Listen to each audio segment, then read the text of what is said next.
The question is which of the following is not the feature of a minor partner. तो अगर हम बात करें माइनर पार्टनर की, तो सबसे पहले हम ये जानते हैं कि माइनर पार्टनर होता कौन है, राइट।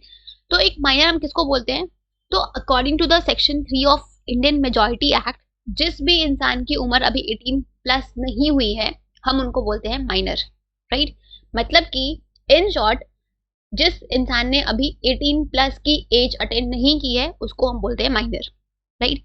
अगर हम बात करें माइनर पार्टनर की, तो माइनर पार्टनर की क्या क्या फीचर्स होती है, देखो हम स्टार्ट करते हैं नीचे के ऑप्शन से। हमारा ऑप्शन नंबर 4 है admitted with mutual consent of all the partners.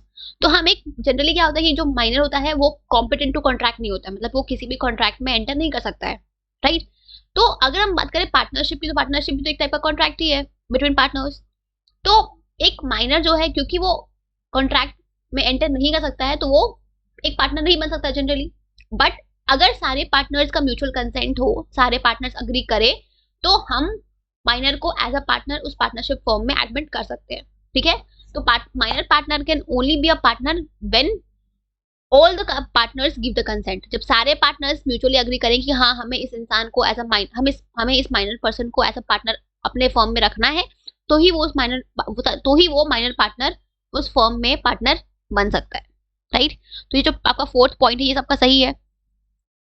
तीसरा है आपका शेयर ओनली प्रॉफिट्स। तो अगर हम बात करें माइनर की, तो माइनर पार्टनर का जो शेयर होता है वो सिर्फ और सिर्फ प्रॉफिट में होता है, ठीक है। He is not liable for the any liabilities और any losses, sorry not liabilities, losses, ठीक है। उसका लॉस में कोई शेयर नहीं होता है, ठीक है।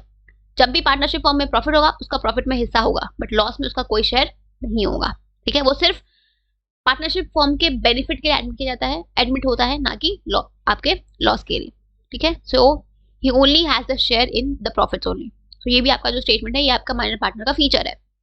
दूसरा है not active in management activities. तो अगर हम बात करें माइनर पार्टनर की, तो माइनर पार्टनर जो है वो मैनेजमेंट के एक्टिविटीज में पार्टिसिपेट नहीं करता है, ठीक है। वो सिर्फ पार्टनर्स के म्यूचुअल कंसेंट से पार्टनरशिप फॉर्म में बेनिफिट के लिए एज अ पार्टनर एडमिट होता है, ठीक है। हम उसको मैनेजमेंट एक्टिविटीज में पार्टिसिपेट नहीं करता है वो, ठीक है। तो ये भी आपका फीचर है माइनर पार्टनर का। बचा 1 अनलिमिटेड लाइबिलिटी। तो अगर हम बात करें लाइबिलिटी की, तो माइनर पार्टनर की लाइबिलिटी सिर्फ लिमिटेड होती है, जितना तक का उन्होंने अमाउंट पार्टनरशिप में कंट्रीब्यूट किया है उनकी लाइबिलिटी सिर्फ उतने अमाउंट तक की बनती है, इससे ज्यादा उनकी लाइबिलिटी नहीं बनती है, right. So the liability of the minor partner is limited to the capital contributed by them, ठीक है। तो ये जो आपका स्टेटमेंट है ऑप्शन नंबर 1 अनलिमिटेड लाइबिलिटी का, ये आपका फीचर नहीं है माइनर पार्टनर का, ठीक है।